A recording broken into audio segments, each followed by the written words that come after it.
Okay, well, good morning, everybody. This is Vivek here, continuing a series of Aftermarket Champions podcast. Today's guest is Chris Sandiford, who's a president of the Heating and Refrigeration Division of GEA in North America. Chris has been known to us for many, many years, and Chris has been a customer of ours for a few years now. And I'm especially delighted to welcome him to today's podcast because, like many of our guests, he's had an interesting career journey into aftermarket and out of aftermarket.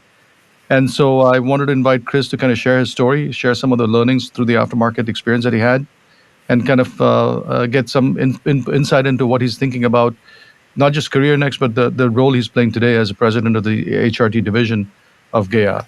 So with that, welcome, Chris. Thank you for joining us today. It's always a pleasure to see you. It's always fun to chat with you, and I'm looking forward to the next 30, 35 minutes with you today. Thank you, Vivek. Likewise, always a pleasure to talk with you too. Great. So, Chris, what I typically do with most of our guests is just kind of get the introduction a bit. I kind of gave a very short 10, 15-second introduction on your current role. Maybe you can give us a little bit of a story about Chris. Who's Chris? Where did he come from? How did he wind up in the aftermarket job? And, what is Chris doing today? So maybe a little bit of a Chris story, if you don't mind. Sure. I don't want to go back too far, Vivek, but grew up in the south coast of England, studied chemical engineering, University of Surrey, and when I started my career, I started in application engineering for a equipment supply company. And I progressed through application engineering, project engineering, and eventually as a sales engineer. And then in 1999, I left the UK and came across the Atlantic to the US and started again in sales, moved through the company in engineering, back to sales in a more, let's say, responsible role, managing a market for the business. And in 2013, I made the move to manage the service operation. For the time, that was GEA separation equipment. And so I always like to ask this question, right? So it's interesting. You're an engineer like me, chemical engineer like me, which is why I like you, right? We have that in common. But you did the very typical career path in the early days as an engineer, which all of us did coming out of school. But then you went into sales and then you went into service. So, why those sales or why those customer facing moves, Chris? I mean, that's perhaps a difficult question to answer now, but I think it was a natural progression. The business that I was in was more of a, let's say, bespoke engineered solutions business. So the salespeople were not typical salespeople, but technical people with an engineering background. And, having done that, I very much liked the customer interaction, what I saw as looking for a solution to a problem, if you like, rather than selling a product. And so that's really what I enjoyed doing. But then the move into services in 2013, that's also from sales to services unusual, right? I mean, I hate to say this, but many of the salespeople have come across in my history of 20, 30 years of working in industry, they kind of look down upon service. But you took that role and kind of built up the service business. So what was the motivation to kind of do that? Well, I think it was multifaceted, and I have to say I share your opinion. And it wasn't an easy decision because service was always seen as a little bit of the it's the other side of the business. But it was a significant portion of our business at the time, much bigger than the business that I was handling. So it was a career advancement opportunity. But moreover, I think it was an opportunity to bring that sales mindset into the service environment. Because up until that time, I think the service business, like many others, had been much more of a reactionary type operation. I guess we'll talk about that later on. Yeah. Well, it's actually interesting, right? So back in the mid 90s, when I was at another large industrial conglomerate, we went through a similar transition where we took people like you and me who were more commercially minded, customer minded, and moved them into service leadership roles.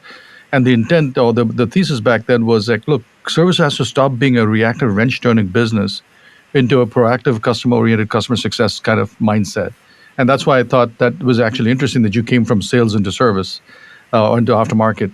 Now, clearly, that was a promotion for you. And, clearly, as I watched GEA over the years, you guys have made aftermarket and service a big priority as part of the strategy of the company. How did that come about in terms of the strategy? I know there's been changes over time, but has service and aftermarket always been an important aspect of business for GEA? It's always been very important. As an equipment supplier, we're putting equipment in the market that has a 30, 40 plus year lifespan. Obviously, it's important to maintain that equipment. So there's always been service has always been seen as a significant, important part of our business. But I think the change that really spurred the growth was to consider the two businesses as almost separate entities. And I don't want to suggest that service, new equipment sales, and the rest of the business did not work together as one unit, but the businesses were expected to stand on their own 2 feet, generate their own level of growth and profitability, etc. And I think that really drove home the need to be a bit more proactive in service. So they made a big deal about services. They break the line item out for services, I think, most of the time when they report it. And it's been a big part. So we've seen that. Now, I'm going to ask you a slightly difficult question, the reverse of not why you took the job, but why do you think they chose you for the job? Because, again, in big corporations, you are quote unquote chosen for these jobs, right? I figured you'd ask that, and I could say maybe they didn't have anybody else who's willing to do it. But no, look, I don't want to blow my own trumpet too much, but we had a very successful few years when I was leading the market that I was responsible for. We grew that business significantly, and I think they felt that they needed a leader who had a broad range of experience to support the service business, because it's a more complex business. You have a kind of operations business, but also a front end customer facing business. Yeah. And actually, the reason I asked this question is not just to put you on the spot, but I think the point you made is important, right? Even in terms of moving from sales into services, service really inherently is truly the tip of the spear, if you may, that faces the customer, right? I mean, you could really do some great stuff with it, and you can really screw things up badly for your customer and therefore for yourself as a manufacturer. Yes. And Yeah. getting the right sales mindset is not just to sell more stuff, but a customer empathy mindset is really an important aspect of it, right? And I think that's why it's good to see people like you and some of the other guests we have and some of the people Chris, you've got to meet over the last executive advisory boards with us, right? They're actually very similar mindset like you, which I think is fascinating. It's a big change. Then when I think about Chris Sandiford in 2013 taking over the services job, you clearly were given a business and you had an agenda, you had some priorities to set. What were your, I mean, I know this is kind of rewinding back almost 10 years, but if you were to go back and say, okay, this was where the business was and I was trying to take it to this point, there was some changes you were trying to do. So what were the priorities you were trying to set for your team, broadly speaking, in the services world? Aftermarket world. Quite interestingly, and I think you touched on that, Vivek, a little bit, during your question, that service historically is seen as a reactionary business often, but also service is viewed by many, especially those on the sales side of the business, as the part of the company that fixes problems. When a customer has a problem, service comes and fixes those problems. And firstly, I would say that's absolutely not the approach that we want to take.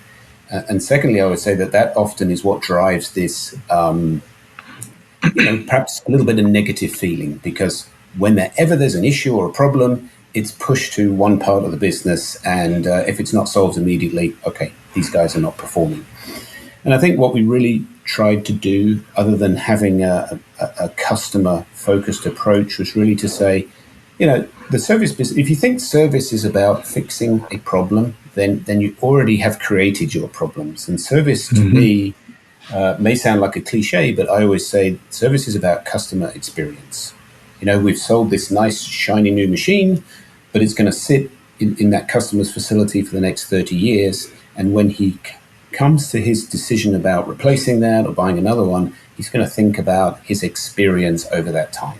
So, the fact that the machine is reliable. If it breaks down, we've already failed in service, right? We shouldn't be fixing things. We should be preventing them breaking down. And moreover, he has to feel that he's got the support so that he doesn't worry about that piece of equipment, and it's an easy decision to replace it with the next one. So, I mean, that's the kind of proactive mindset, I guess. We're in. If the machine breaks down, we failed somewhere along the line because we haven't prevented it doing so.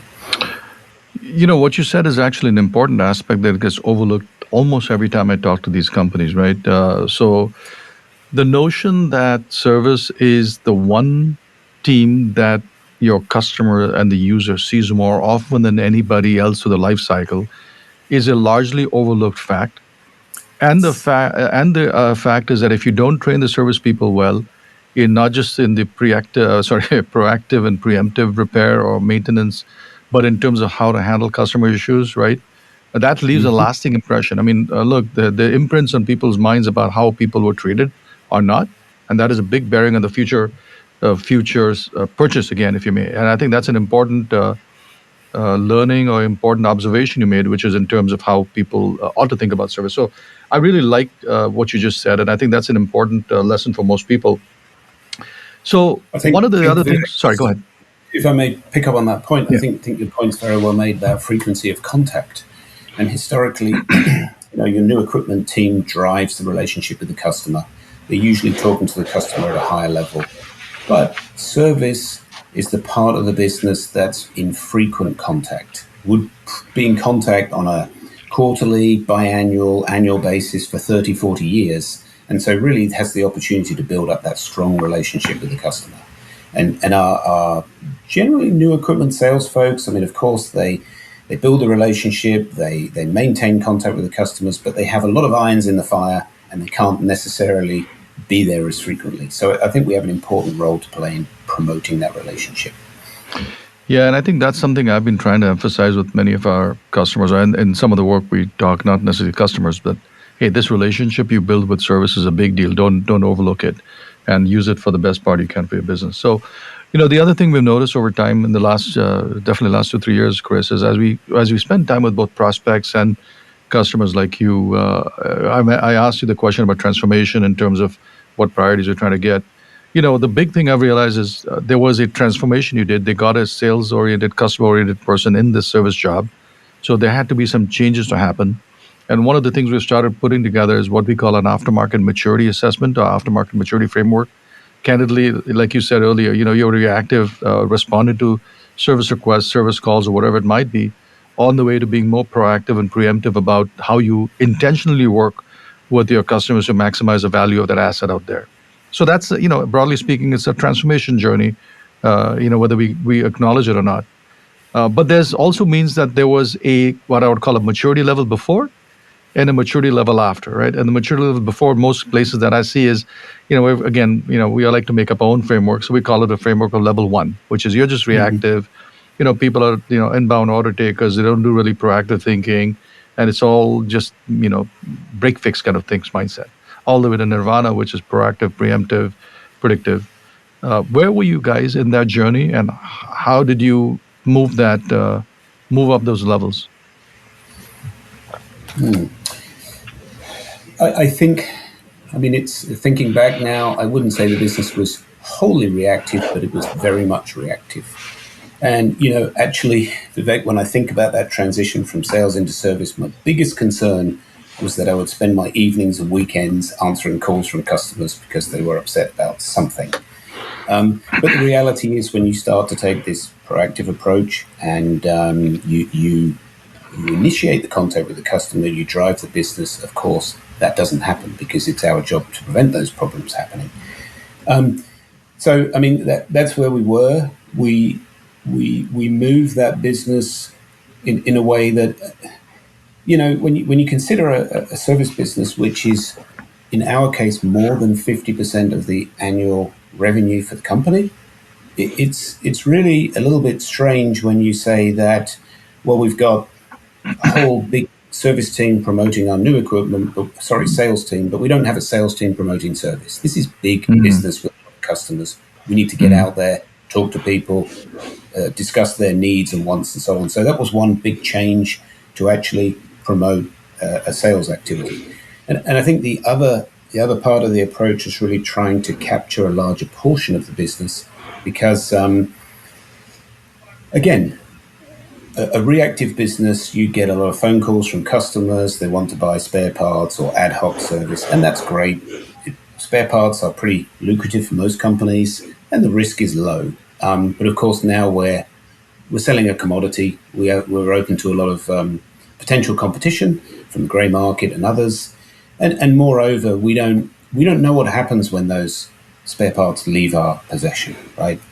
And what I tried to do in the organization was to say we want to capture the end-to-end service so that we can provide that ownership experience to the customer to ensure that not only do they have the right parts, they're doing service frequently enough, they're optimizing the performance of the machine, they're aware of any innovations, they know when they have something that's, let's say, in need of replacement. So it was about broadening the scope of our touch points with the customers too. It's interesting you said what you did, right? So you go back to the frequency comment we made earlier, a frequency observation, which is there's a higher frequency of touch points with a customer in the life cycle. And what you were trying to do, I think, is also recognize that and use that both from the service point of view, from the sales point of view as well, to capture more of what they did instead of going to third parties or competition or whoever. My guess is the most obvious question that comes to mind is then, Chris, clearly, as you said in this journey, you were at a point of performance that was, say, level A. You got to level B, which hopefully, presumably, was higher. Uh, how did that manifest itself? I mean, again, I don't need numbers, but you mentioned, and broadly speaking, GEA 50% is service. Was it similar in separation when you started, or lower, and you took it to a higher number over those years you were Well, general manager of the business? yeah, I mean, across the organization, different divisions have different splits based on the equipment and their approach. I mean, we over the years where I was responsible for service, we grew that business significantly. I would say from somewhere below half of the business, we doubled the service revenue Wow, in 10 years. wow. And I think the other thing to really emphasize is service business is a lot more predictable and stable than your new equipment business. I don't want to say it's recession proof, but you don't see the huge fluctuations. And so when we're facing a situation like we are today, some storm clouds on the horizon, right? Some potential, I don't know about contraction, but maybe slowdown in the market. If you have a solid service business and a solid installed base, that can help carry you through those uncertain times. And I think that's the why the company is stronger today than it was, because you have that much larger contribution from that stable and high margin business. Can I just pick on that topic for a second? I actually interviewed somebody who was in a private equity owned enterprise recently and just left. They sold the business or they were part of the sale process. And the thesis that the private equity owner, the sponsor, had was exactly what you just said, which is aftermarket is high margin. Aftermarket is recurring slash revenue that keeps maintaining in a steady manner through parts and service and contractual agreements, and therefore gives them a better valuation multiple over time. And so as you kind of make the shift from just selling lumpy sales of equipment, these, we all know these lumpy sales that come about when a big project kicks in and this crazy quarter, the next quarter goes down. The service Hmm. business kind of gives you a solid base on which to build on. And yes, whether it's recession proof or not, but there's definitely financial benefits in terms of how investors value the company as well, right? So that was an interesting observation the other guests in the private equity side made. When you think about the performance change you had, you hired salespeople, you put some promotion in place, you kind of got this thing going, you got the business going. Now, you and I both know this, but this is not very commonplace, what you just described. People Evidently thinking that not. way, right? Hmm. Was that? Evidently not. Evidently, yes, evidently not. And I can promise you it's definitely not, because we see this time and time again. So my question for you is, it's a bit unfair, but I'm going to ask you this question. So what advice would you give either the leadership of these companies or people like you who've been promoted into a role and say, look, these are the things I would do if I were you because of A, B, and C, right? How do you Well, get them to get out of the discomfort, make them uncomfortable and do this stuff? I think I would refer to the point we just talked about, that this is good for the business, right? This is a good, it's a safeguard for business Yeah. fluctuations. Again, it's high revenue. I think that if you look at your business and you divide it into your new equipment business and your after sales business, and you consider the value of those, I mean, depending on, after sales could be a significant part of your revenue. And then you have to ask yourself, what makes you think that you can grow this business without having a dedicated sales team focused on that? And maybe they don't have to be dedicated, but they've got to be focused on those products. Right.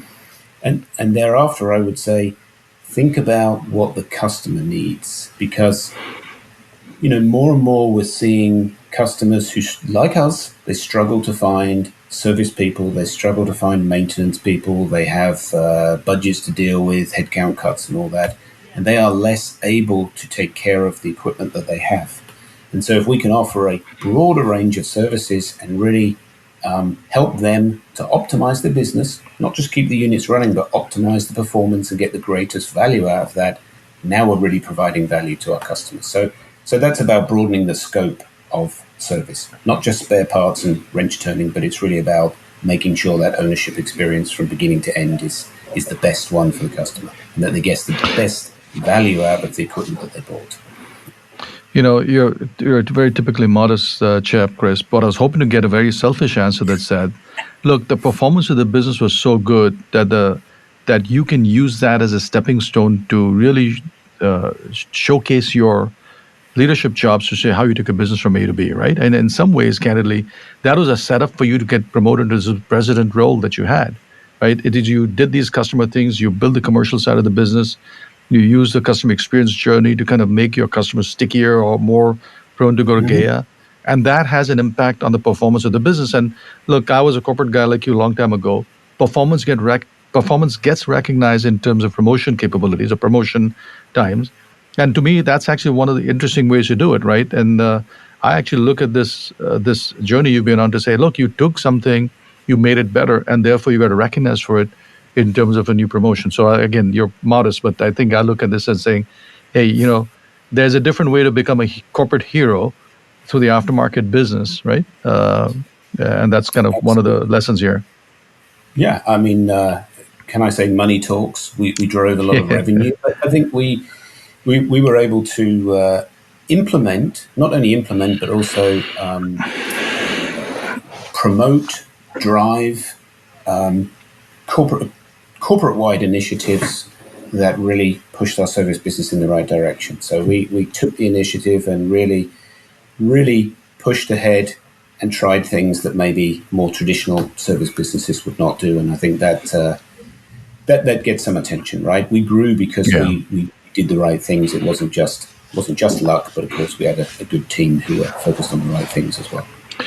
And again, harkening back to my corporate life, or even today as an entrepreneur, as I'm promoting people, I promote people who deliver results, right? I mean, we promote people. We got promoted in our career because we deliver results, and I think that's the other part. Is these results are meaningful in most companies, or can be meaningful in most companies, and if you deliver meaningful results, people are going to notice and get you promoted. So, with that as a setup, you got promoted to be president of the heating and refrigeration division. I guess 9 months ago now, almost a year ago, September last year, if I remember correctly. That's right. How has that journey been for you? How has that shift back into the equipment side been for you? You know what? It's a great opportunity for me. I'm really enjoying it. We have a fantastic business. It's a little bit more of a complex business because we are a manufacturing operation. We also have, of course, have sales and service. So we have the complete package here in North America. A little bit more, perhaps, independent than one of some of the other divisions. And we have a very long history and a strong business and a lot of opportunities ahead. I know that you're going to ask me about the service business, and I would say that coming into that organization, I see some things in the service business that I saw when I moved into the other role, and so I'm also excited about implementing some of the things that we did because I know they worked, and I know they can work here as well. So, and we can sustain our business and make it more stable by driving service to be a large part of our overall business while we continue to explore new markets for new equipment.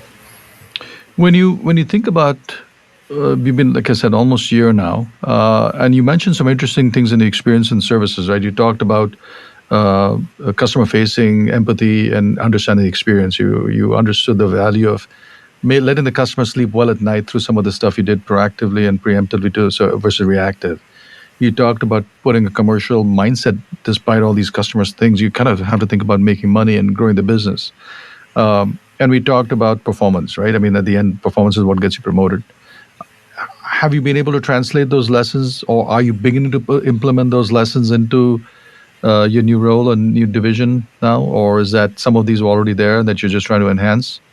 Where are you Well, on I that? think It's a combination of both, Vivek. I mean, we have driven the service business in double-digit growth this year, which I think is Nice. pretty good. And I think we have room to grow further.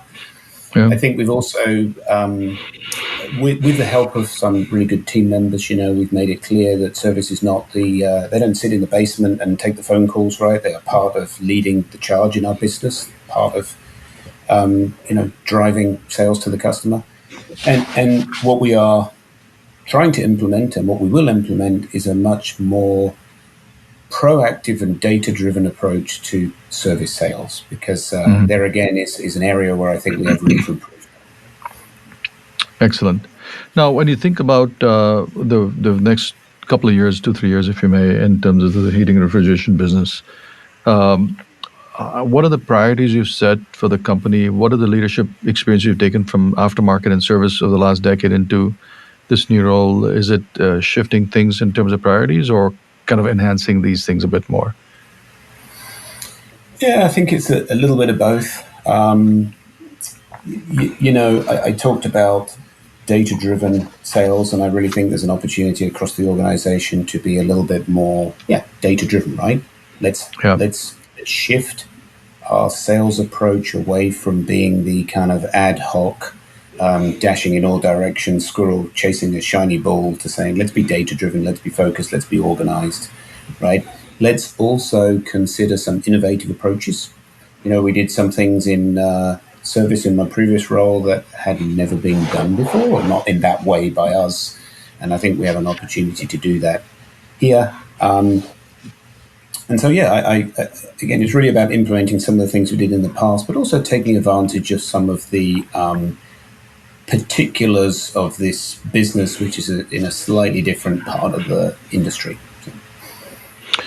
When I think about my experience with you the last couple of years now, and listening to your career story, there's a few things that I picked up along the way. Right, one is the fact that, like many engineers, you started in engineering but moved into a commercial thing. It's a mindset thing.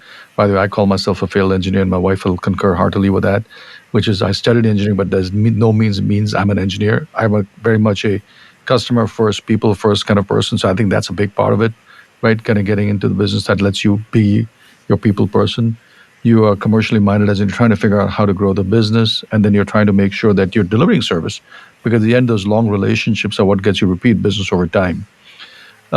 If I were to ask you, and this is an unfair question, Chris, but I like to always ask these questions to people like you've been around a couple of years in a couple of different roles. Is, again, this is not to opine or editorialize on what doesn't happen, but I don't see that as such commonplace occurrence in most companies today. It is still, unfortunately, the domain of break fix, reactive.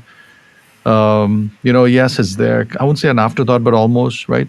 So, I mean, the question I have for you is, Chris, you and I see this, and there's many of us who see this, and maybe it's self-selecting that the customers I have are people like you and others who actually see it, and therefore we kind of work together. Why is it that I'd say a good 90% of the industry is still in this ancient mode, to put it bluntly? It's an That's awkward and difficult question, but what the heck, right? That's a difficult question to answer. I mean, change takes a long time. We hang on to our traditional views of the businesses, and often those businesses are separated, either within the organization or even geographically.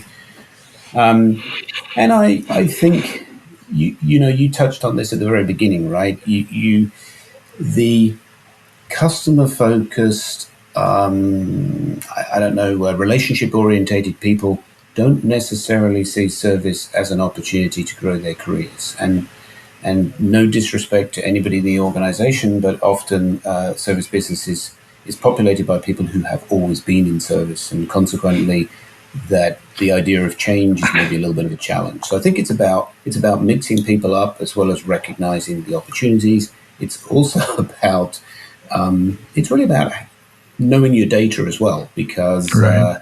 often we don't have the tools available to really say, how we're going to drive this business. We don't know what's out there.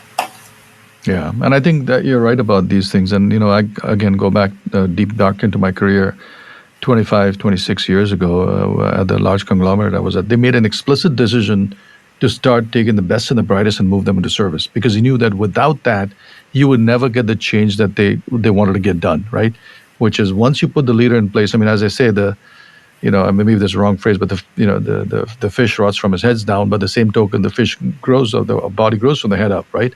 And they started putting interesting, maybe aggressive is the wrong word, but progressive leaders in place in each of these service businesses that actually made a huge difference to that company. And I think that's really part of the challenge. But it goes back to what you said: is if people don't see the value, if people don't see the monetary relationship between service and growth and margin, and don't recognize the value it brings to from the company's valuation perspective, they will not make these choices about putting the A players in the best jobs. And that's one of the Hmm. things I think I've taken away from listening to you and some of the others, is that A players are the ones who are going to make a difference. They'll get promoted, and it's almost like a self-fulfilling prophecy. And I do mean it in a really important way, that the customers we have, for the most part, Chris, are people like you, who are what I would call progressive, forward-thinking people who've taken chances with their careers to kind of go get some things done, and then they get rewarded for it because they know that they're making a difference to the company's performance. And I think that's a big message that I think I want to make sure people take away, is that this is not the old backwaters. This is actually a really big promotion opportunity for everybody if you do it right. Yeah.